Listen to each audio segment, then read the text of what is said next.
कस काय मंडळी, काय चालू आहे? चांगलं चालू आहे की नाही? आजचा एकदम शुभ मुहूर्त आहे का? कारण की आज आहे दिवाळी. सगळ्यात आधी तुम्हाला माझ्याकडून दिवाळीच्या हार्दिक हार्दिक शुभेच्छा. Happy Diwali to all.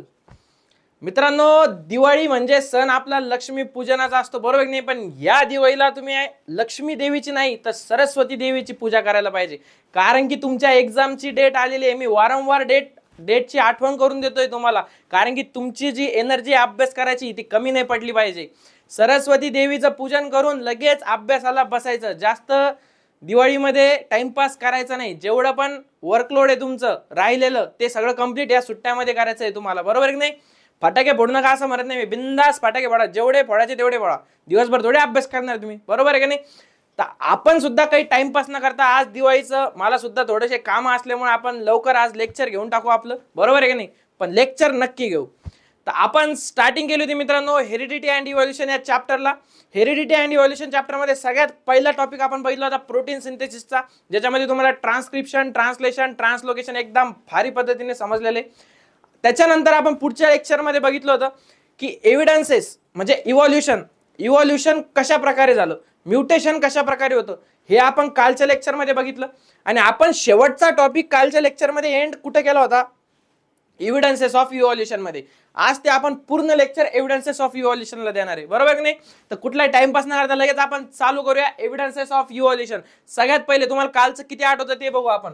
Evidences of evolution मध्ये मी तुम्हाला किती सांगितले होते? 6 टाइप्स सांगितले होते. किती? 6 प्रकारचे एव्हिडन्सेस असतात. आता कोणते कोणते ते तुम्ही मला सांगायचंय. Evidences of evolution, okay? कोणते असतात ते 6? चला सांगा पटकन, कमेंट मध्ये लिहायचंय सगळ्यांनी माझ्या आधी. पहिलं आहे तुमचं मॉर्फोलॉजिकल. पहिलं काय आहे? मॉर्फोलॉजिकल. दुसरं काय आहे? सांगा पटकन. दुसरं आहे ॲनाटॉमिकल. आता याला शॉर्ट फॉर्म मध्ये लिहिणार मी, ॲनाटॉमिकल. तिसरं काय आहे तुमचं? वेस्टिजियल. यस, बरोबर. सिक्वेन्स पण विसरायचा नाहीये तुम्हाला, असा सिक्वेन्स लक्षात ठेवा. आधी सोपे सोपे मॉर्फोलॉजिकल, ॲनाटॉमिकल, वेस्टिजियल. आता एक गब्बर सिंग येणार, तो कोण? अवघड तुमचा पॅलेंटोलॉजिकल. काय? पॅलेंटोलॉजिकल. त्याच्यानंतर कोण आहे तुमचा? Connecting link. सगळ्यांना कनेक्ट करणारा कोण आहे? Connecting link, okay? आणि लास्ट बट नॉट लिस्ट कोण आहे तुमचा? एम्ब्रिओलॉजिकल. अशा प्रकारचे 6 एव्हिडन्सेस तुम्हाला तुमच्या टेक्स्ट बुक मध्ये दिलेले आहे, बरोबर आहे का नाही? आता ते एव्हिडन्स तुम्हाला पाठ झालेला आहे, बरोबर आहे? आपण आता आजच्या लेक्चरमध्ये त्या प्रत्येक एव्हिडन्सला एकदम डिटेलमध्ये बघणार आहे. एकदम सोपं आहे, काहीच अवघड नाहीये. फक्त तुम्हाला त्याचे एक्झाम्पल, त्याची डेफिनेशन, तेवढ्याच गोष्टी लक्षात ठेवायचे.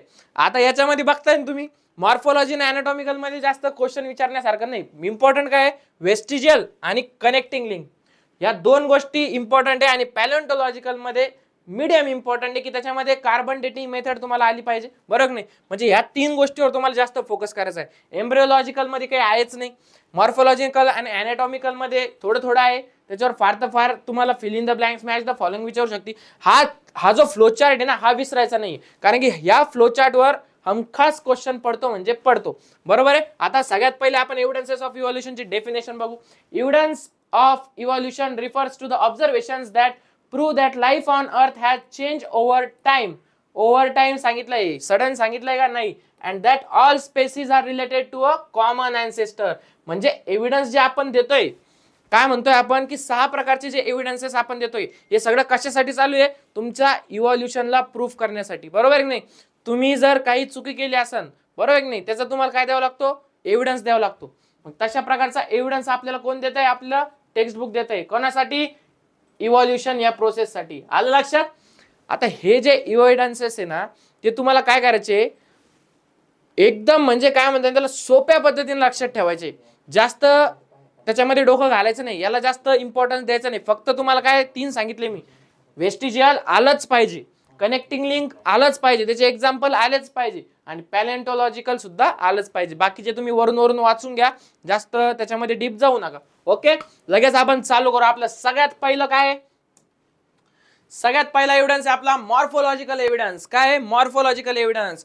अरे इथं कोण दिसतंय तुम्हाला? काय मुली म्हणती ना आता, हाऊ स्वीट पप्पी. पप्पी नाही, पप्या. हा कोण आहे? पप्या. याचं नाव काय आहे? पप्या.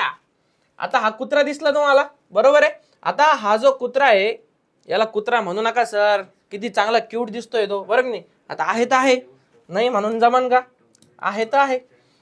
याचे काय दिसतंय तुम्हाला, हे दोन दोन काय दिसते, याला आपण जर असा चष्मा घातला, बरोबर नाही, हे दोन काय दिसतंय तुम्हाला, त्याचे डोळे दिसताय सर, डोळे. याला काय दिसतंय, या बकरीला सुद्धा तुम्हाला डोळे दिसताय, बरोबर आहे. आणि हा जो कोल्हा आहे तुमचा, याला काय आहे, याला सुद्धा डोळे. खरं तर हा जर्मन शेपर्ड सारखा दिसतो. कोल्ह्यामध्ये आणि कुत्र्यामध्ये फरकच नाही सांगू शकत आपण, बरोबर आहे की नाही. आता यांना सगळ्यांना सेम सेम आपण चष्मे काढले का, कारण यांना सेम सेम डोळे होते, बरोबर नाही. डोळ्याच्या स्ट्रक्चर मध्ये किंवा त्यांच्या लुक्स मध्ये असेल थोडासा फरक, पण मेन अरेंजमेंट कशी त्यांची वरची फेसची, डोळ्यांच्या खाली तुमचं नाक आहे प्रत्येकाला, बरोबर आहे की नाही, आहे का नाही नाक, त्याच्या खाली काय आहे, तोंड, जिथून ते खाणार आहे, बरोबर आहे की नाही. आपलं पण तसंच आहे का, आपलं सगळ्यांनी हात लावून बघा, आपल्या इथं वर डोळे, बरोबर आहे, इथं नाक आहे, नाकाच्या खाली काय, तोंड आहे, बरोबर नाही, ज्याच्यामधून मी बोलतो, बरोबर नाही, आणि तुम्ही काय करता, कानातून ऐकता. आता कसं आहे, या तिघांना पण हे सेम कॅरेक्टर्स दिलेले, बरोबर आहे का नाही.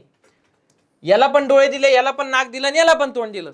होतं काय माहिती का, की बाबा आपण जे मॉर्फोलॉजिकल एव्हिडन्स बघणार आहे, आपल्याला काय द्यायचा आहे, पुरावा. तर हा पुरावा सिद्ध करण्यासाठी सगळ्यात पहिला आपल्याकडे काय, मॉर्फोलॉजिकल, बरोबर की नाही, इव्होल्युशन सिद्ध करण्यासाठी. मॉर्फोलॉजिकल मध्ये काय सांगितलं जातं, की तुमचं जे ओव्हरऑल बाहेरचं स्ट्रक्चर आहे, बरोबर नाही, तुमचं बाहेरचं जे स्ट्रक्चर आहे ओव्हरऑल, ते स्ट्रक्चर सगळ्यांमध्ये सारखंच आढळून आलेलं आहे. सगळ्यांमध्ये म्हणजे कोण, छोटे छोटे प्राणी घेणार का, नाही, मॅमल्स वेगळा गट, परत आणखीन वर्टिब्रेट्स, इनवर्टिब्रेट्स, असा वेगवेगळ्या गटमध्ये जर आपण बघितलं तर सगळ्यांचं स्ट्रक्चर हे ऑलमोस्ट सेमच आहे, बाहेरचं एक्सटर्नल, बरोबर की नाही. मग आता मॉर्फोलॉजी शब्द आल्यावर तुम्हाला काय आठवलं पाहिजे, सगळ्यात पहिले तुम्हाला आठवलं पाहिजे एक्सटर्नल. काय आठवलं पाहिजे, एक्सटर्नल हा शब्द आठवला पाहिजे. मॉर्फोलॉजी कशाशी रिलेटेड आहे तुमचं, एक्सटर्नलशी. इंटरनल कोणाशी आहे मग, अॅनाटॉमिकल. आलं लक्षात. आता आपण बघू, the study of the external similarities in size, shape and structures among organisms.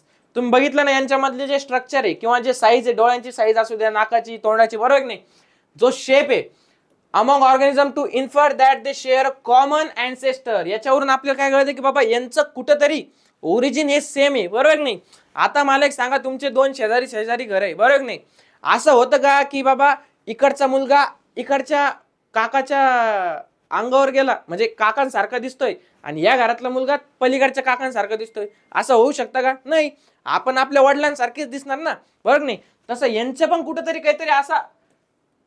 काहीतरी कॉमन अँसेस्टर असतील, म्हणूनच हे असं होतंय ना, बरोबर नाही. हे सगळ्यांचा लुक सेम का होतोय, साईज, शेप, डोळ्यांची किंवा स्ट्रक्चर सगळं सेम का आहे, कारण की यांचा पण कुठेतरी एक ओरिजिन पॉइंट असेल किंवा कोणीतरी कॉमन अँसेस्टर असेल, बरोबर नाही. सगळ्यात पहिलं मॉर्फोलॉजीने हे प्रूव्ह केलं की बाबा कॉमन अँसेस्टर यांच्यामध्ये आपल्याला दिसते. कशाच्या बेसवर, यांच्या साईज, शेप, बाहेरचं जेवढं एक्सटर्नल स्ट्रक्चर आहे त्याच्या बेसवरती, बरोबर नाही. Various similarities like structure of mouth, position of eyes, structure of nostrils and year pinna and thickly distributed hairs on body are seen in animals. काय सांगितलं यांनी की बाबा हे जे सिमिलर कॅरेक्टरिस्टिक्स सांगितले त्यांनी, जसं की नाक असू द्या, डोळे असू द्या, परत आणखीन तुमचे कान असू द्या, परत अंगावरचे केस असू द्या, हे ऑलमोस्ट प्रत्येक प्राण्यामध्ये काय असतात, सिमिलर स्ट्रक्चर्स असतात. भलेही त्यांचे काय म्हणते त्याला वर्क त्या बॉडीमध्ये वेगळं असू द्या, बरोबर नाही. आता डोळ्याचं वर्क तर सगळ्यांच्या बॉडीमध्ये बघणंच आहे का नाही, फक्त त्याच्यामधले फीचर्स वेगळे वेगळे असू द्या. आपल्याला 180 डिग्री दिसू द्या, काही प्राण्यांना 360 डिग्री दिसू द्या, पण स्ट्रक्चर तर सेम आहे का नाही, बरोबर आहे नाही. मग त्यांनी काय सांगितलं, thickly distributed hairs on body are seen in animals, बरोबर आहे. आता पुढे काय म्हणलं, प्लांट्स मध्ये. आता हे बघितलं आपण ॲनिमल्स मध्ये की बाबा स्ट्रक्चरल सगळं सेम होतं. प्लांट्स मध्ये काय आलं, प्लांट्स मध्ये हे तुमचं पान आहे, काय आहे, पान. कधीतरी तुम्ही झाडाला पाणी घातलं असेल, बरोबर आहे का नाही. कधीतरी तुमच्या गच्चीवर लावलेल्या प्लांट्सला तुम्ही पाणी घातलं असेल किंवा घराच्या आजूबाजूला लावलेल्या प्लांट्सला पाणी दिलं असेल. तुम्ही एक ऑब्झर्व केलं का, हे असतं तुमचं लीफ. काय असतं, लीफ असतं, बरोबर नाही. आता प्रत्येक झाडाला लीफ असतं, ते आंब्याचा असू द्या, वडाचा असू द्या, नाही तर पिंपळाचा असू द्या, बरोबर नाही. फक्त फरक काय, आता आंब्याच्या झाडाला फळ आंबा येतं, चिकूच्या झाडाला फळ चिकू येतं, आणि पेरूच्या झाडाला पेरू येतं, बरोबर नाही. पण लीफ सेम आहे का नाही. आता या लीफ मधले जे व्हेनेशन्स आहे, बरोबर नाही, याचे टाइप्स वेगळे वेगळे असू द्या, परंतु प्रत्येक पानाला व्हेन्स आहे का नाही. बरोबर आहे की नाही? कोणाचं पॅरलल असू द्या, कोणाचं रेटिक्युलेट असू द्या, पण जे व्हेन्स आहेत ते आहे का नाही प्रत्येकाला?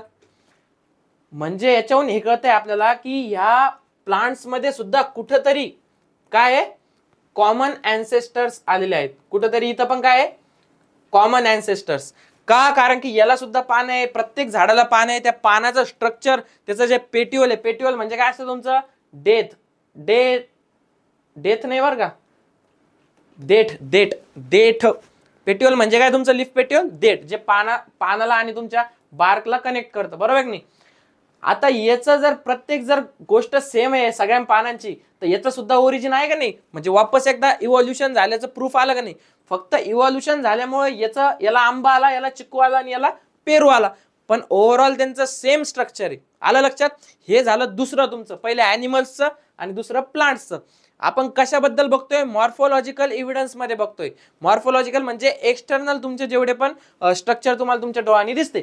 दिस indicates that there are some similarities in those groups and hence it proves that their origin must be same and must have common ancestors. आता हे प्रत्येक एव्हिडन्सच्या शेवटी तुम्हाला हे वाक्य दिसल की या एव्हिडन्समुळे हे काय प्रूफ देत आहे की याचे कुठेतरी कॉमन अँसेस्टर्स आहेत. आता तुमच्या घरात सुद्धा तुमचे काका पप्पा एकाच ठिकाणी राहत नसतील, वेगवेगळ्या ठिकाणी राहत असतात. 4 काका आहे, 1 आत्या आहे, बरोबर नाही? आता असे मिळून 5 घर आहे, 5 घर वेगवेगळ्या घरात राहतात, बरोबर नाही? पण यांचे कुठेतरी अँसेस्टर जे तुमचे कोण आहेत, पूर्वज तुमचे आजोबा पंजोबा, बरोबर नाही? हे कुठेतरी कॉमन आहे का नाही प्रत्येकाचे? असं जे आपण फॅमिली ट्री काढतो त्याच्यासारखे नाही, त्याचप्रमाणे इव्हॉल्युशन होत गेलं आणि हे कुठेतरी वेगळे वेगळे झाले. याचा रस्ता वेगळा झाला, याचा रस्ता वेगळा झाला, याचा रस्ता वेगळा झाला. पण पहिलं जे आपण एव्हिडन्स बघितला मॉर्फोलॉजिकल, याच्यावरून आपल्याला हे समजलं की बाबा यांच्यामध्ये कुठेतरी सिमिलॅरिटीज आढळते आहे, म्हणजे यांचे अँसेस्टर कुठेतरी कॉमन आहेत. बरोबर आहे का नाही? आता आपल्याला बघायचं आहे पुढचा एव्हिडन्स बघायचा. काय आहे? अॅनाटॉमिकल एव्हिडन्सेस. जास्त टाइमपास करायचा नाही आपल्याला याच्यामध्ये, आपण फास्ट घेणार. अॅनाटॉमिकल एव्हिडन्सेस काय? आता थोडीशी स्पीड पकडू आपण. Anatomical evidences. There doesn't seem any superficial काय similarity between human hand, foreleg of ox. Ox म्हणजे काय? ऑक्स म्हणजे तुमचा आहे बैल. कोणी बैल बुद्धी असेल तर त्यांनी आताच जागृत व्हा. तुमचा नातेवाईक इथं आलेला आहे, काय? ऑक्स. बरोबर आहे का नाही? Human hand, foreleg of ox, flipper of whale and patagium of bat. म्हणजेच काय इन शॉर्ट मध्ये, बॅट्सचे विंग्स. काय? बॅटचे विंग्स म्हणजे ते असतं ना, बॅटमॅन पिक्चर पाहिलेला कोणी? बॅटमॅन मध्ये कसं तो असा असा हातवर केल्यावर कसं ते स्ट्रक्चर फॉर्म होतं, तशा प्रकारचं बॅटचं जे स्ट्रक्चर आहे त्याचे हे बघा, दिसलं का? पॅथेजियम ऑफ बॅट. इथं काय असतं त्याचं असं विंग असतं, बरोबर नाही? यानं उडते ना ते, त्याच्यामध्ये असे हाड असतात. दिसलं का बोनी स्ट्रक्चर? ओके. आता याच्यामध्ये काय सांगितलं नाही, अॅनाटॉमिकलचा आणि मॉर्फोलॉजिकलचा डिफरन्स काय? मॉर्फोलॉजिकल जे होतं ना त्याच्यासाठी आपण एक वर्ड लिहिला होता, आठवतो का? External. Morphology is equal to external structures. त्याच्यावरती आपण मॉर्फोलॉजीला घेणार आहे. अॅनाटॉमीचं काय? अॅनाटॉमी म्हणजे इंटरनल स्ट्रक्चर तुमचे. आता इंटरनल मध्ये काय आलं? तुमच्या बॉडी मधले जे बोन्स आहे, ज्याच्यावरती तुमची बॉडी काय म्हणते, स्टेबल उभी आहे, बरोबर नाही? त्या स्टेबल जी बॉडी तुमच्यामध्ये उभी आहे ती कशाच्या बेसवर आहे? तुमच्या या बोन्सच्या बेसवर. आता मला एक सांगा, हा आहे तुमचा ह्युमन हँड, हा आहे तुमचा फोरलेग ऑफ ऑक्स, हा आहे पॅथेजियम ऑफ बॅट आणि फ्लिपर ऑफ वेल. फ्लिपर म्हणजे काय आहे की तुम्ही जी लहानपणी अशी माशाची डायग्राम काढली असेल बघा, असा 3 आकडा काढायचा. इकडचं दिसतंय सगळ्यांना? ओके. असा 3चा आकडा काढला, मग त्याला असं केलं, बरोबर आहे का नाही? असा मासा काढला तुम्ही आणि याला काय काढते तुम्ही? असं याचे पोहायचे हात त्याचे, बरोबर नाही? ते म्हणजे काय? फ्लिपर ऑफ वेल आहे, बरोबर? आलं लक्षात? आता यांच्यामध्ये कुठेतरी तुम्हाला सिमिलॅरिटीज दिसते का? हा तुमचा ह्युमन हँड आहे. ह्युमन हँड मध्ये तुम्हाला हा स्ट्रक्चर दिसतोय, हा स्ट्रक्चर दिसतोय आणि हे असे काहीतरी फॅलेंजेस दिसत आहेत, बरोबर आहे का नाही? सेम इकडे ऑक्स मध्ये सुद्धा इकडे एक स्ट्रक्चर आहे, इकडे एक बोन आहे आणि समोर असे काय त्याचे फॅलेंजेस आहे, बरोबर आहे? इथं सुद्धा असं असं आणि इथं काय फॅलेंजेस आहे. म्हणजे कुठेतरी हे काय डिनोट करते आपल्याला की बाबा यांच्यातले भलेही काम त्याचे वेगळे वेगळे असू द्या, याचं उडण्याचं काम असू द्या, याचं चालण्याचं काम असू द्या, परंतु जे स्ट्रक्चरल दिसतंय तुम्हाला, आपण हे फक्त कशाच्या बेसवर करतोय, आपल्या डोळ्याला जे दिसतंय त्याच्या बेसवरती, बरोबर नाही? त्याचा यूज घेतलाय का आपण इथं, कन्सिडर केलाय का? नाही, आपण फक्त त्याचं स्ट्रक्चर कन्सिडर केलंय. याच्यावरून हे समजतं की हे बोन्स सुद्धा आपल्याला सिमिलर दिसत आहेत, आणि हा सुद्धा एक सेकंड एव्हिडन्स झाला तुमच्या कशाच्या, इव्हॉल्युशनच्या प्रोसेसमध्ये. हे सगळं कुठेतरी एका कॉमन ओरिजिन पासून निघलेलं आहे, आणि त्यांचे अँसेस्टर जे ते सगळे कॉमन आहे. म्हणजे आपण एक एक प्रूफ देतोय की बाबा आपण सगळे जे मिळून तयार झालेलो आहे हे कोणत्या तरी एका सेम स्पेसिस पासून तयार झालेलं, बरोबर नाही? मग इव्हॉल्युशन होत कितीतरी 350 करोड वर्ष बघितले होते आपण.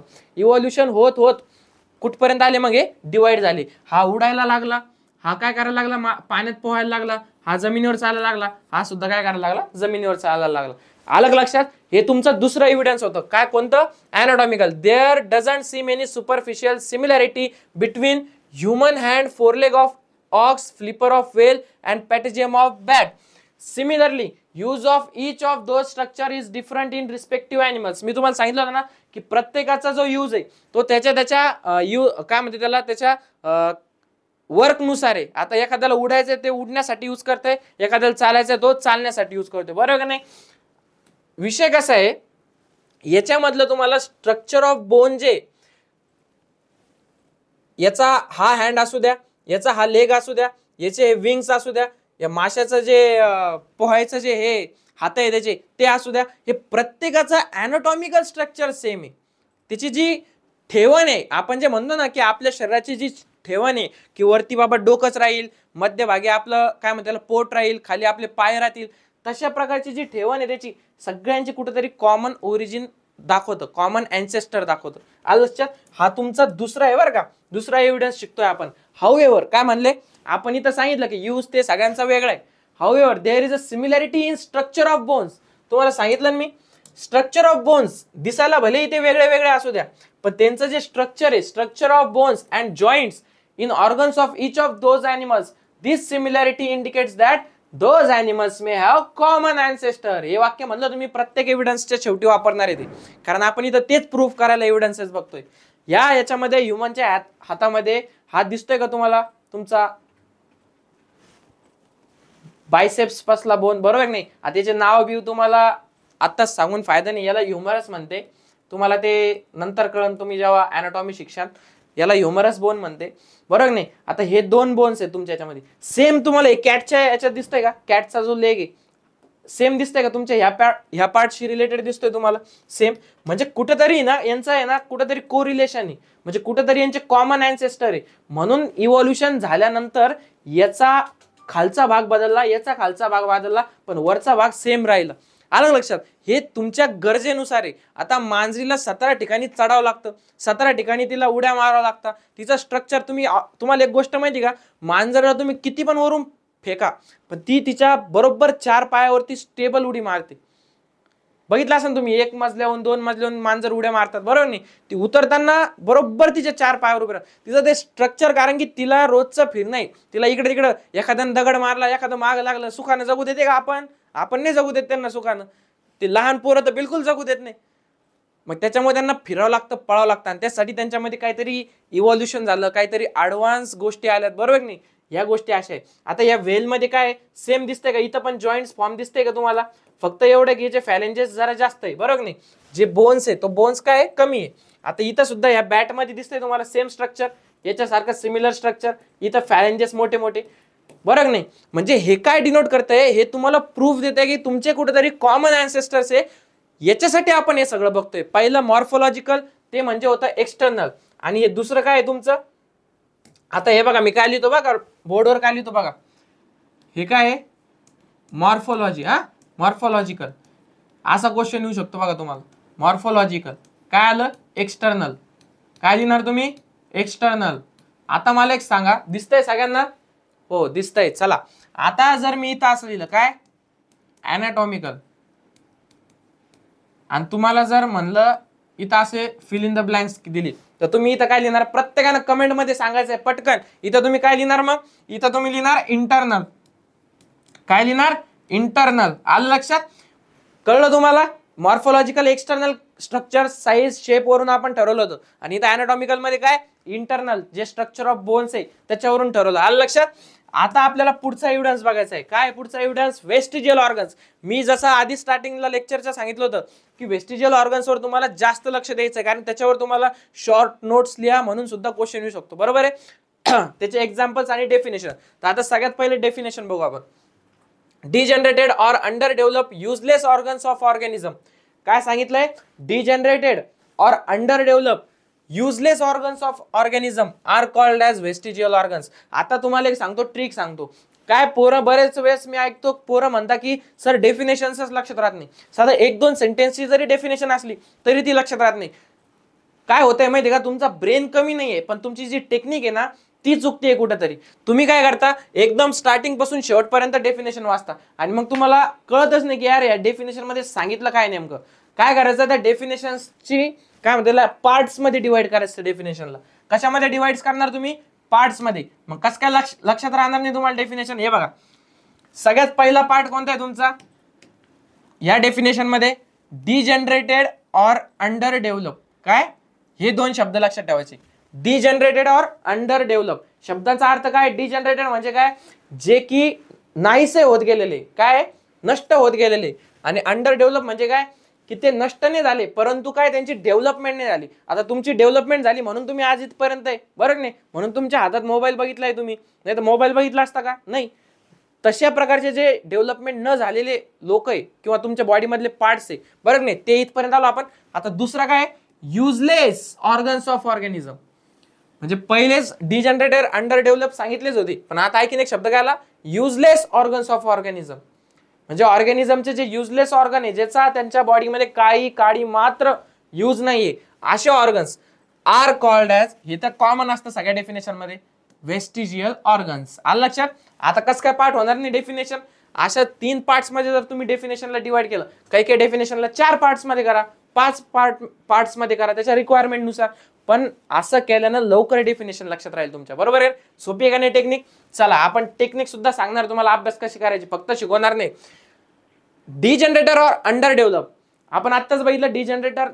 डिजनरेटेड चा अर्थ काय होतो, अंडर डेव्हलपचा अर्थ काय होतो. आता युजलेस ऑर्गन्स ऑफ ऑर्गॅनिझम म्हणजे काय? की ज्याचा तुमच्या बॉडीमध्ये प्रेझेंट आहे परंतु त्याचा काही यूज नाहीये तुम्हाला, बरोबर नाही? या सगळ्यांना आपण म्हणलो वेस्टिजियल ऑर्गन्स. आता नावातच आहे वेस्टिजियल ऑर्गन्स. आता हे वेस्टिजियल शब्द जो तुम्हाला थोडासा सिमिलर वाटतोय का? वेस्टी, वेस्ट, वेस्ट, वेस्टी. आलं लक्षात. आता याला कसं करणार तुम्ही? हा जो वेस्ट शब्द आहे लक्षात कसं ठेवायचं? हा वेस्ट शब्द आहे, बरोबर नाही? हा शब्द सगळ्यांना माहिती आहे, वेस्ट शब्द. असं तर भरपूर टाइम वेस्ट करत असतो आपण, त्याच्यामुळे हा वेस्ट शब्द माहितीच असेल तुम्हाला, बरोबर नाही? आता वेस्टचा अर्थ काय होतो? की बाबा एखादी गोष्ट तुमच्या शरीरामध्ये किंवा तुमच्या घरामध्ये एखादी गोष्ट कामाची नाही, बिनकामाची, त्याला तुम्ही काय करता? वेस्ट याच्यामध्ये टाकता. म्हणजे काय? तुमच्या डस्टबिन मध्ये टाकता, फेकून देता किंवा कचरा कुंडीत टाकता, बरोबर नाही? आता जर तुम्ही एखाद्या समजा काय म्हणतात त्याला, तुमच्याकडे बटनाचा फोन आहे आणि तुम्हाला सांगितलंय घरच्यांनी की तू फक्त 10वीला आहे ना, 10वीला तू फक्त मला 90च्या पुढे मार्क्स घेऊन आण, तुला लगेच iPhone 17 आत्ता लॉन्च झालेला ना, लगेच तुला iPhone 17. मग तुम्ही इतके खुश होऊन जाता आणि तुम्ही काय करता? डायरेक्ट युट्यूबवर जाता, सर्च करता, कारण तुम्ही लेक्चर नीट केलेलं नसते वर्गात. मग तुम्ही सर्च करता, लगेच तुम्हाला आदी भैयाचं लेक्चर दिसतं. मग तुम्ही आदी भैयाचं लेक्चर पाहता आणि ते लेक्चर बघून तुम्ही एवढे चांगले मार्क्स घेता सब्जेक्ट मध्ये त्या, आणि तसं ओव्हरऑल अभ्यास करून तुम्ही काय करता? 90+ मार्क घेता बोर्ड एक्झाम मध्ये, बरोबर नाही? आणि मग येतो तुमचा आयफोन. आता मला एक सांगा, iPhone 17 आल्यानंतर तुम्ही तो तुमचा डबडा फोन ठेवणार आहे का? नाही.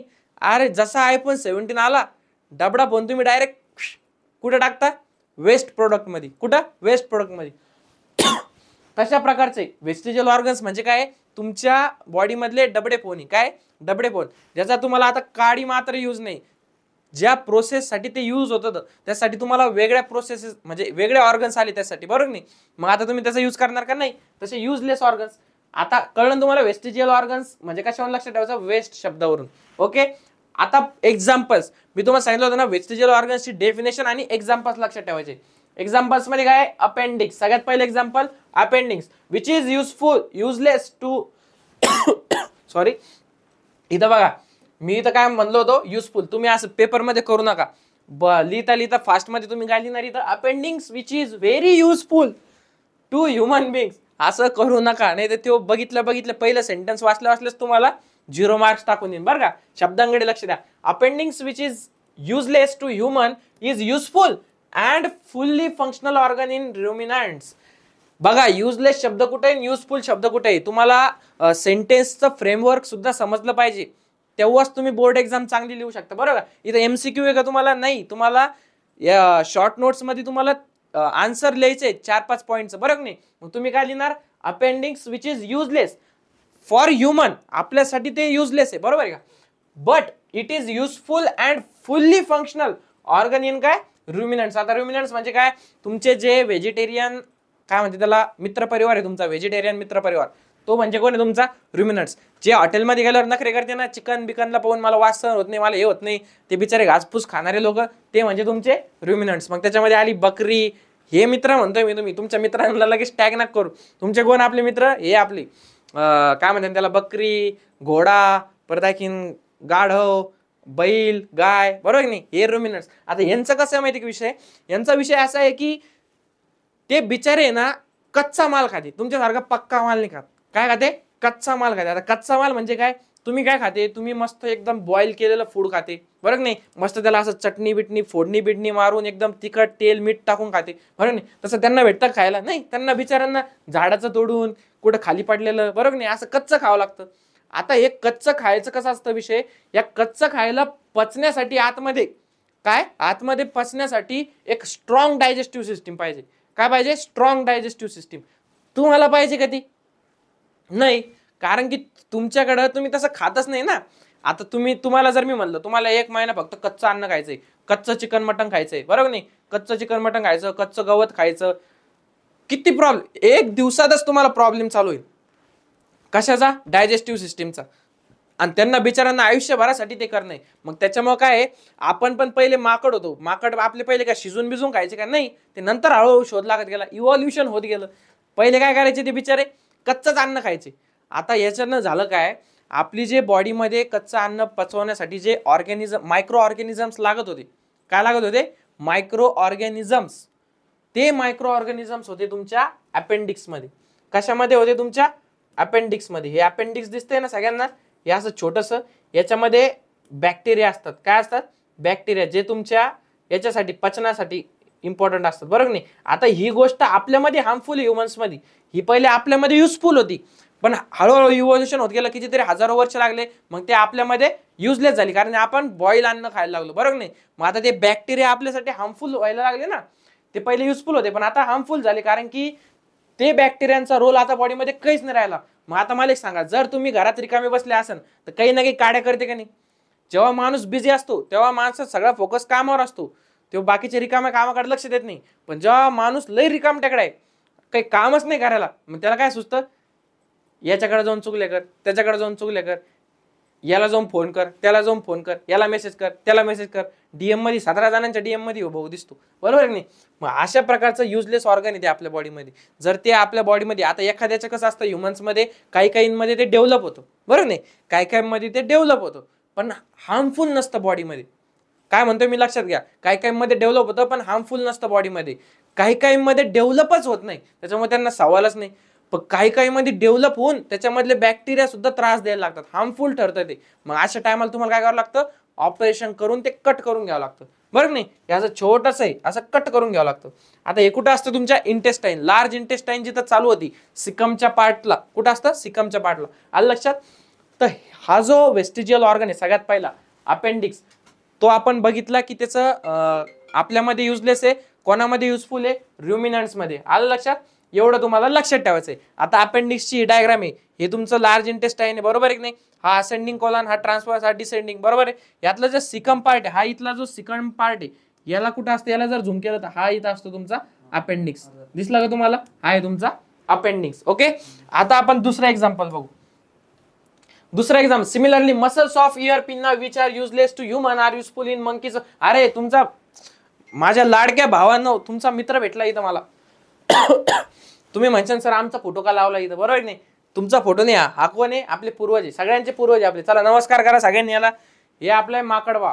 कोण आहे, माकडबुवा. बघा कसे बसलेत आपले. तुमच्याकडेच बघते का ते? हा, आता तुम्हाला इथं सांगायचा काय मुद्दा, हे जे तुमचं इयर पिन आहे ना, आता सुद्धा आहे ते आपल्यामध्ये. हा जो इयर पिन आहे तुमचा, इयर पिन म्हणजे काय, हे पिके बघितला ना तुम्ही पिक्चर, पिके मध्ये आमिर खानचे काय असते, असे काना बाहेर आलेले असते बरोबर नाही. हा जो भाग आहे तुमच्या कानाचा इयरचा, हा म्हणजे तुमचा इयर पिन. आता याच्यामध्ये हेलिक्स स्ट्रक्चर कोणतं आहे, हे तुमचं हेलिक्स स्ट्रक्चर आहे.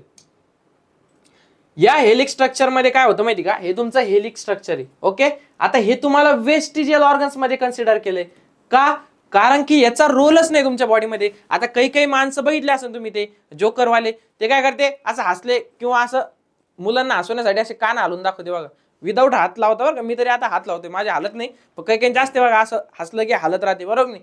ते बिचारे अजून पूर्वजांमध्येच राहिलेले, ते डेव्हलप नाही झाले बरोबर नाही. पण आपल्यासारखे जे डेव्हलप लोक आहेत त्यांच्यामध्ये काय, हे काना हालत नाही. याचे जे मसल्स होते, काय म्हणलं मी, कार्टिलेजिनस बोन असतो याच्यामध्ये, याचे जे मसल्स होते ते मसल्स युजलेस आहे, म्हणजे डिजनरेट झालेले.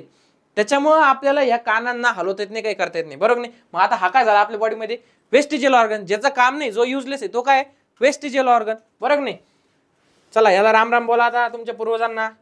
दुसरं एक्झाम्पल बघायचं आहे आपल्याला. आता तसंच एक एक्झाम्पल आहे तुमच्या याच्यामध्ये, various vestigial organs like tail bone, पहिलं टेल बोन, दुसरं विजडम टीथ आणि तिसरं बॉडी हेअर्स. आता याच्यामधलं बॉडी हेअर्स मी सध्या साईडला ठेवतो, त्याच्याबद्दल थोडंसं नंतर सांगतो मी तुम्हाला. तुम्हाला आता समजणार नाही ती गोष्ट काय आहे, टेल बोन आणि विजडम टीथ.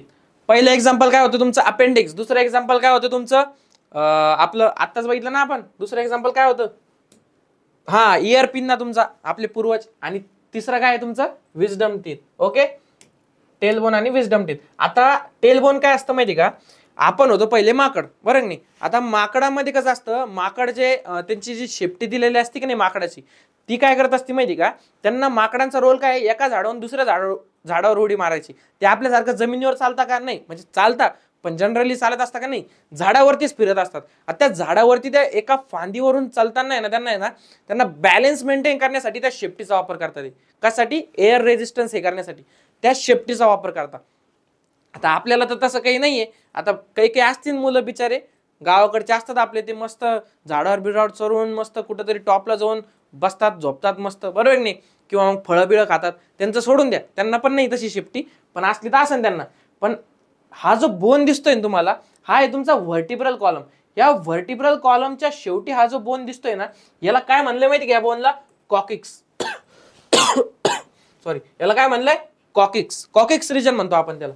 तर हा जो बोन आहे ना, हा बोन तुमच्या शेपटीचाच बोन राहिलेला आहे.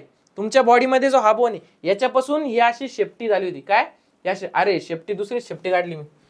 शेपटी पुढून थोडी असती, शेपटी कुठून असती, मागून असती बरोबर आहे की नाही. पुढून दुसरी शेपटी निघली, ही शेपटी तुमची. आलं लक्षात. हा जर बोनला अशी शेपटी होती, पण आता तुम्हाला त्या शेपटीचा यूज नाही, कारण तुम्ही ह्युमन झालेले. मग ती काय झाली, हळूहळू कालांतराने डिजनरेट झाली. आता तुम्ही बघते ना, कुत्र्यांचे, गाईचे, म्हशीचे, त्यांच्या सुद्धा शेपट्या पहिले लांब लांब राहायच्या. आता कशा बारीक बारीक होत गेल्या, कशा बारीक बारीक होत गेल्या, म्हणजे त्याच्यात सुद्धा इव्हॉल्युशन होत गेलं. हे तुमचं कशाचं, वेस्टिजियल ऑर्गनचं कितवं एक्झाम्पल आहे, तिसरं. आता चौथं काय, विजडम टीथ, जे अक्कलदाड म्हणतो आपण त्याला. काय म्हणतो, अक्कलदाड. आपण म्हणते का, तुला अक्कल आली नाही का रे अजून, हा अक्कल आली नाही म्हणजे तुला अक्कलदाड आली नाही का. आता या अक्कलदाड कसं असतं माहिती का, ज्यांच्यामध्ये डेव्हलप होते ना अक्कलदाड. आता पहिला अश्मयुगीन माणूस कच्चं मटण खायचा, कच्चं चिकन खायचा, त्याला चावायला जास्त म्हणजे ताकद लागायची. त्यासाठी त्याला हे विजडम टीथ म्हणजे सगळ्यात मागचे अक्कलदाड ज्याला म्हणतो आपण, ते टीथ दिले होते बरोबर नाही. आपल्याला त्याचं काम आहे का नाही, पण त्यातले काही लोकांमध्ये ते अजून सुद्धा डेव्हलप होते.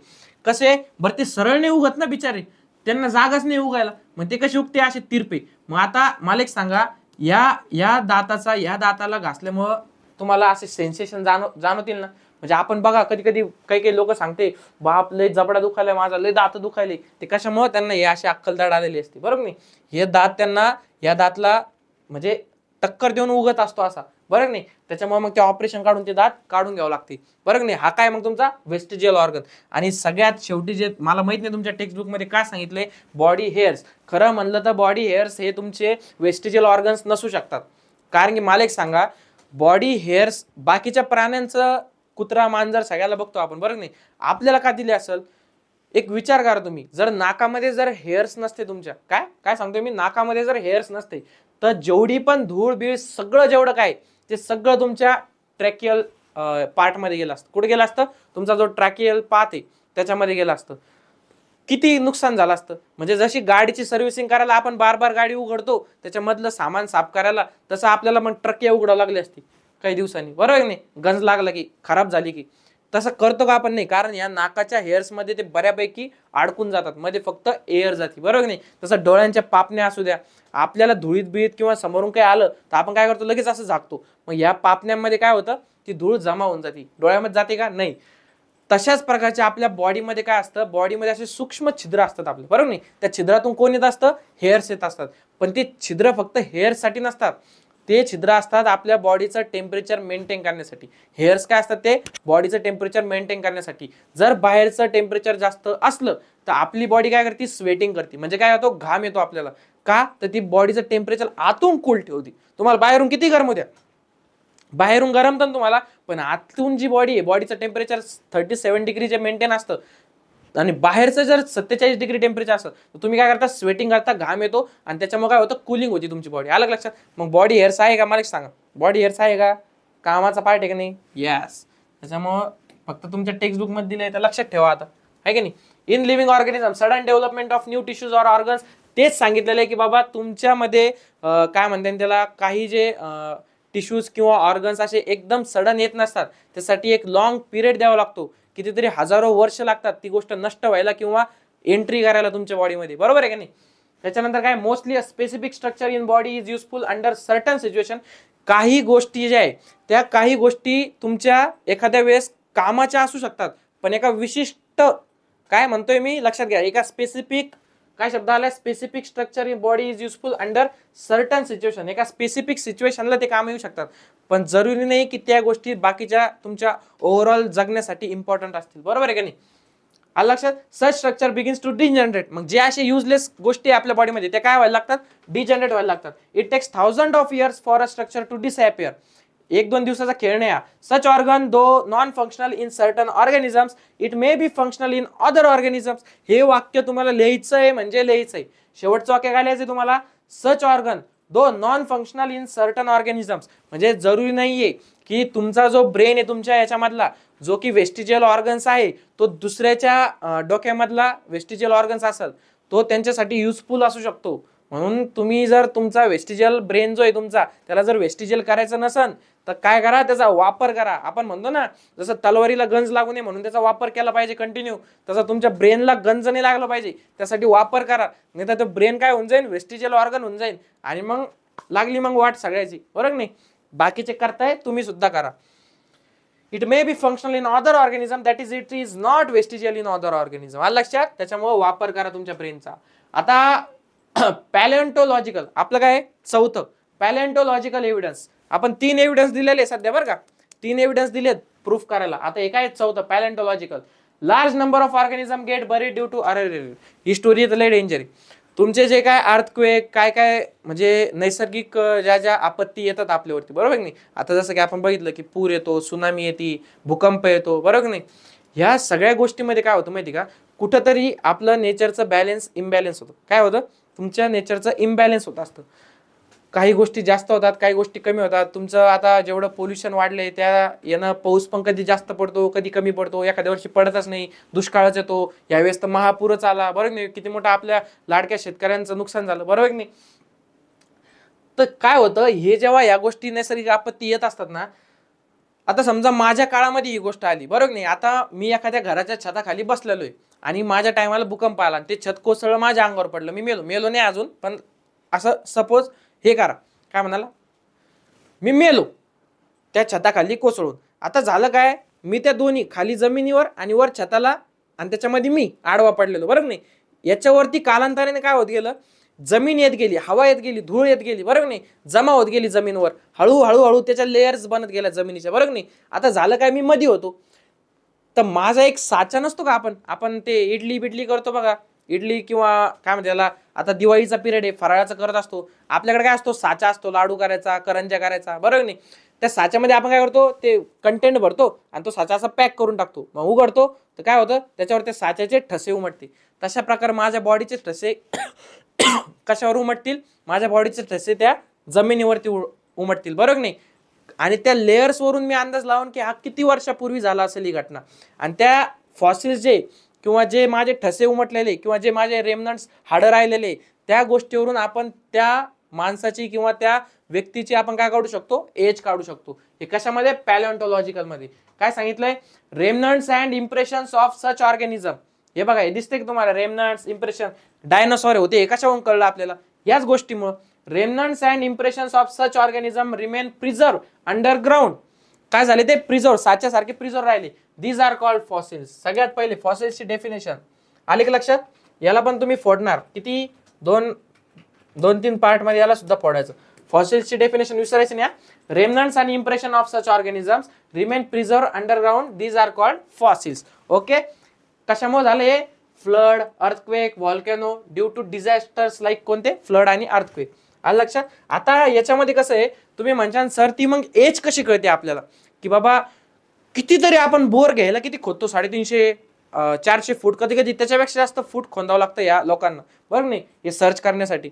आता तुम्ही म्हणशाल काय रिकामे धंदे हो सर, काय रिकाम तिकडे लोक आहे, यांना दुसरे काम नाही का, हेच काम आहे का. अरे बाबा, पण हे काम सुद्धा कळणं इम्पॉर्टंट आहे.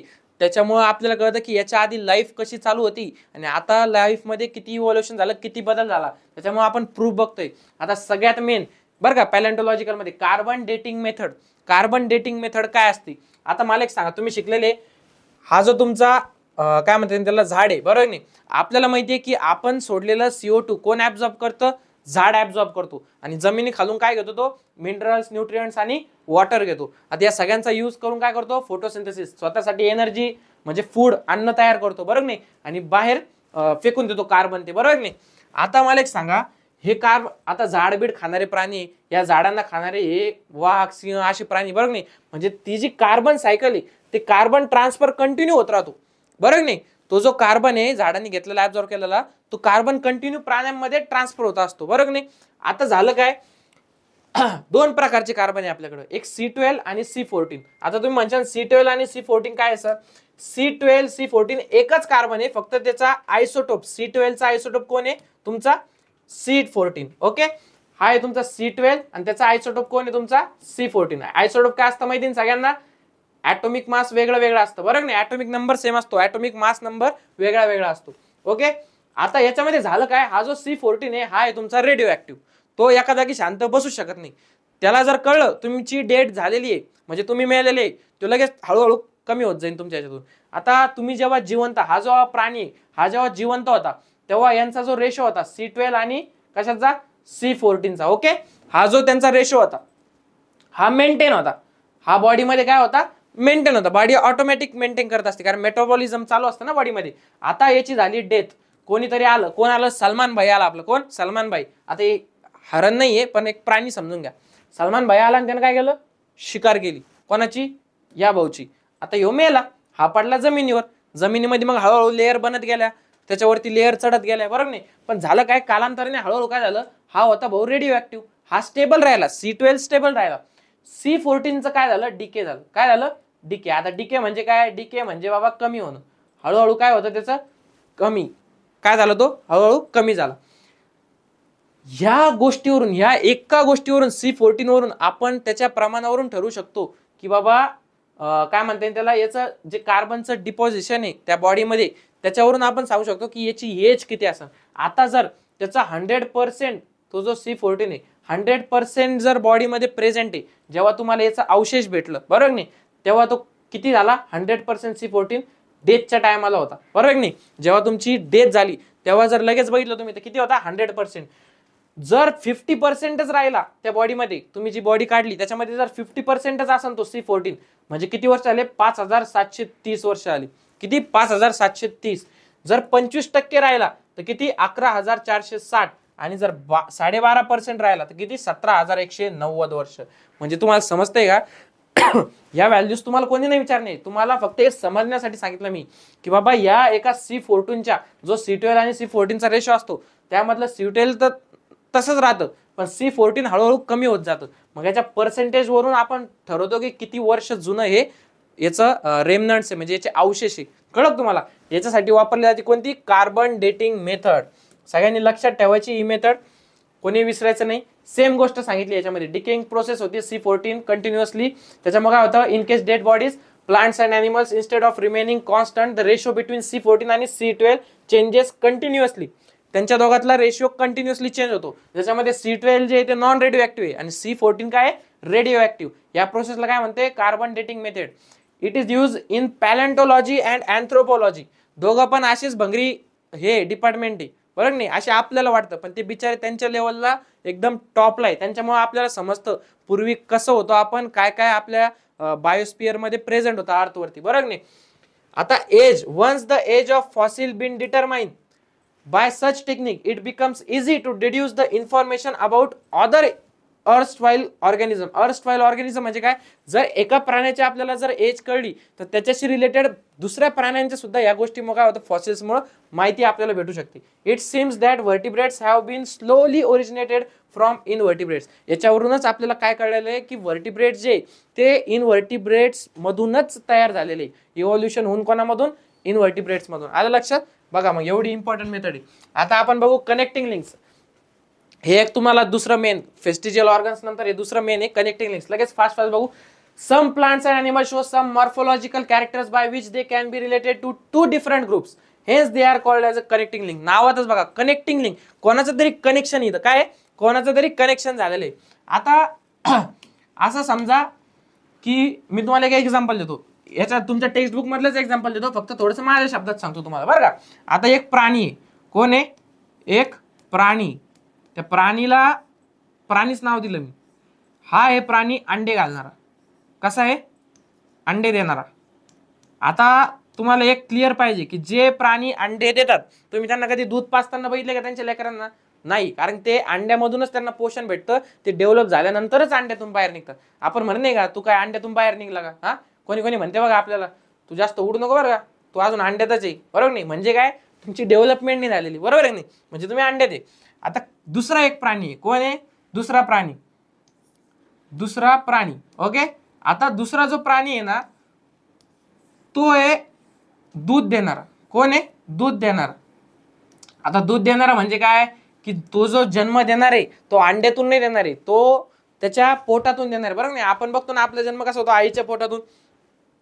तसा प्राणी. नंतर आपण आईचं दूध पिऊन काय घेतो, पोषण घेतो, न्यूट्रिशन घेतो, बरोबर नाही. आता हे दोन प्राणी, या प्राण्याची ग्रोथ इकडे वेगळी चालू आहे, डेव्हलपमेंट वेगळी होते, इव्हॉल्युशन वेगळं होतंय, याचं वेगळं होतंय, बरोबर नाही. काही काही बिचारे मध्येच लटकले, धड हे पण नाही धड हे पण नाही. ही तिसरीच प्रजाती निघली, म्हणजे धड नर पण नाही मादा पण नाही, तिसरीच प्रजाती आहे. अलग लक्षात. तशी काही काही. आता ते काय करते माहिती का, ते उलटे, ते अंडे पण देते. काय म्हणलं मी, अंडे पण देते आणि काय करते, दूध पण देते. अलग लक्षात. म्हणजे अंडे पण देते आणि दूध पण देते. अशी एक तिसरी प्रजाती आहे, नर पण मादा पण. अरे आता तुम्हाला एक सांगतो, ज्याला एक्झाम्पल आत्ताच आधीच कळलं असेल ना, त्यांना कमेंट बॉक्स मध्ये जाऊन लगेच एक्झाम्पल सांगायचंय मला, बरं का. हे तुम्हाला मी सांगणार आहे पुढं, पण त्याच्या आधी मला लगेच कमेंट मध्ये सांगायचंय सगळ्यांनी काय एक्झाम्पल या ज्या प्राण्याचं मी एक्झाम्पल दिलं. सांगा पटकन, नाव सांगा, लिहा कमेंट मध्ये. सगळ्यात पहिला एक्झाम्पल आहे कनेक्टिंग लिंकचा, पेरिपॅटस. काय म्हणलं मी, पेरिपॅटस. आता पेरिपॅटस काय आहे माहिती का, तो सुद्धा एक मधला प्राणी. मधला कसा, त्याच्याकडे ॲनिलिडाचे सुद्धा कॅरेक्टर्स आहे आणि ऑर्थ्रोपोडाचे सुद्धा कॅरेक्टर्स आहे. ॲनिमल क्लासिफिकेशन मध्ये ते आपण बघणारच आहे की ॲनिलिडा काय, ऑर्थ्रोपोडा काय, म्हणजे ते लय किचकट चॅप्टर आहे मुलांना त्याच्यात, पण आपण एकदम चांगल्या सोप्या पद्धतीने सांगणार आहे तो. सध्या लक्षात ठेवा फक्त, ॲनिलिडाचे आणि ऑर्थ्रोपोडाचे दोघांचे कॅरेक्टरिस्टिक्स कोणामध्ये, पॅरिपेटस मध्ये. आता ॲनिलिडाचे कोणते कॅरेक्टर्स आहे ते बघू आपण. जसं की थिन क्युटिकल. काय म्हणलं मी, थिन क्युटिकल. आता थिन क्युटिकल काय असतं रे बाबा, काय असतं थिन क्युटिकल? हे जे दिसतंय ना तुम्हाला, ही जी लेअर दिसतीये, ही लेअर गुलाबी गुलाबी, पिंक पिंक, बेबी पिंक, मुलींना कळलं असं बेबी पिंक, बरोबर नाही. ही जी लेअर आहे ना, ही लेअर एकदम थिन असते. काय असती, जी आपली स्किन असते ना ती एकदम थिन असते, आपली नाही, या ॲनिलिडाची. Thin cuticle. सेगमेंटेड बॉडीचा अर्थ काय होतो, हे जे तुम्हाला असे सेगमेंट दिसताय का, बॉडी डिवायडेड कशामध्ये, सेगमेंट्स मध्ये. आलं लक्षात. जर तुम्ही बघितला असा असा प्राणी, बरोबर नाही, कुठेतरी बाथरूम मध्ये दिसतो आपल्याला, बरोबर नाही, पावसाळ्यात.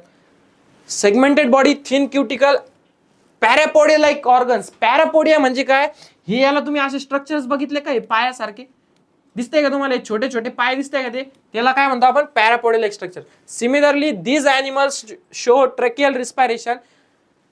कोणाबद्दल बोलणं चालू आहे? पेरिपॅटस. पेरिपॅटस काय करतो? ॲनिलिडा सारखं सेगमेंटेड बॉडी पण दाखवतो, थिन क्युटिकल पण दाखवतो, पॅरापोडियल लाईक ऑर्गन्स म्हणजे त्याचे पाय सुद्धा दाखवतो, आणि त्याच्याशिवाय ट्रॅकियल रिस्पायरेशन आणि ओपन सर्क्युलेटरी सिस्टीम कोणासारखी? ऑर्थ्रोपोडा सारखी. म्हणजे आहे का नाही, ॲनिलिडाचं त्यानं पूर्ण बॉडी घेतली आणि ऑर्थ्रोपोडाचं आतमधलं सर्क्युलेटरी सिस्टीम आणि ट्रॅकियल रिस्पायरेशन घेतलं, बरं नाही. ट्रॅकियल रिस्पायरेशन म्हणजे आपण करतो ते लंग्स रिस्पायरेशन, पल्मनरी रिस्पायरेशन जे की लंग्स मधून करतो. ट्रॅकियल म्हणजे काय?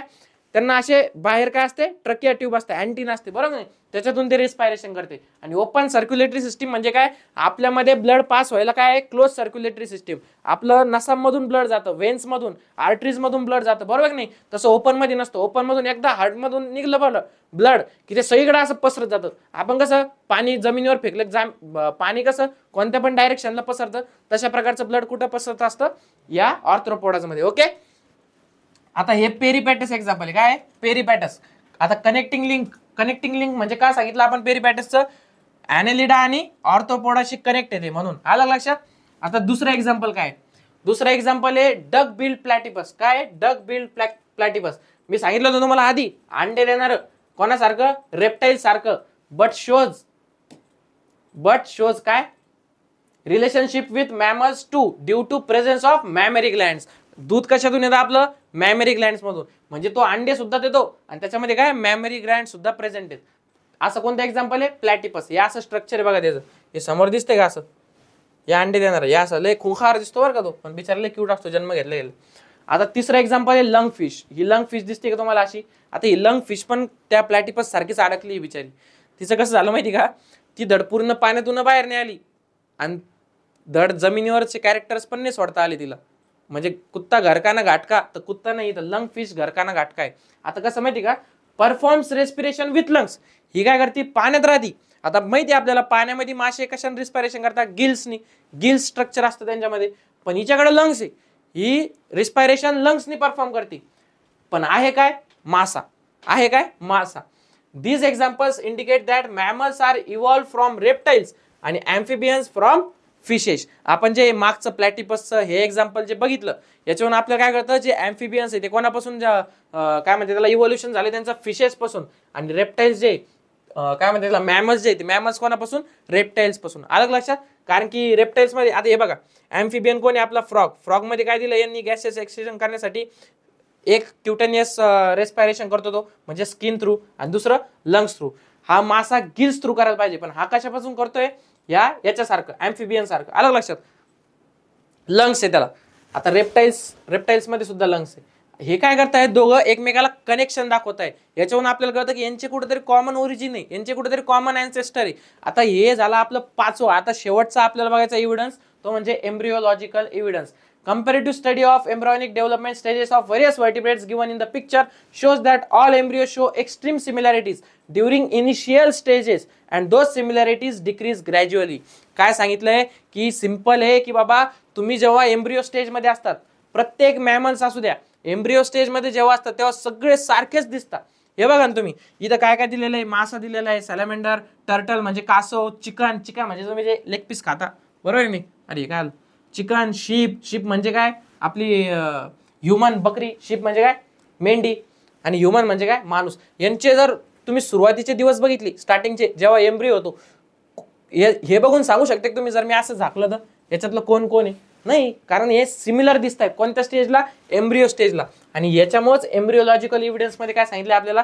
Similarities in initial stages indicate the common origin of all this animals. म्हणजे काय मित्रांनो, आजच्या लेक्चरमध्ये आपण सगळे एव्हिडन्सेस बघत होतो इव्होल्युशनची, म्हणजे आपण पुरावा देत होतो. आता या पुराव्यामध्ये आपण 6 बघितले एव्हिडन्सेस. त्यातलं पहिलं मॉर्फोलॉजिकल, दुसरं ॲनाटॉमिकल, तिसरं काय होतं? वेस्टिजियल, चौथं काय होतं? पॅलेंटॉलॉजिकल, 5वं कनेक्टिंग लिंक, आणि 6वं एम्ब्रिओलॉजिकल. यातले मी तुम्हाला सांगितले कोणते इंपॉर्टंट आहे, कशावर तुम्हाला फोकस करायचा आहे? वेस्टिजियलवर, आणि दुसरा कनेक्टिंग लिंकवर, आणि थोडासा जास्त फोकस कशावर करायचा आहे, पॅलेंटॉलॉजिकल, ज्याच्यामध्ये कार्बन डेटिंग मेथड आहे, बरोबर नाही. अशा प्रकारे तुम्हाला आता अभ्यास करायचा आहे. प्रत्येकाचे डेफिनेशन आणि प्रत्येकाचे एक्झाम्पल्स तुम्हाला लक्षात ठेवायचे. तुम्हाला पेपरमध्ये हमखास विचारणार म्हणजे विचारणार. ओके, आता आपण उद्याच्या लेक्चरमध्ये बघणार आहे मित्रांनो. उद्याच्या लेक्चरमध्ये आपण डार्विन्स थेरी आणि लॅमार्किनिझम कव्हर करणार आहे, बरोबर नाही. तोपर्यंत तुम्ही काय करा, तुम्ही तुमचा अभ्यास चालू ठेवा. काही अडचण आली तर आम्ही आहेच. आपल्या लेक्चरला लाईक करा, शेअर करा आणि तुमचे जेवढे मित्र मैत्रिणी सगळ्यांपर्यंत शेअर करा. तुम्हाला एक्झामसाठी तुमच्या all the best. Bye, take care.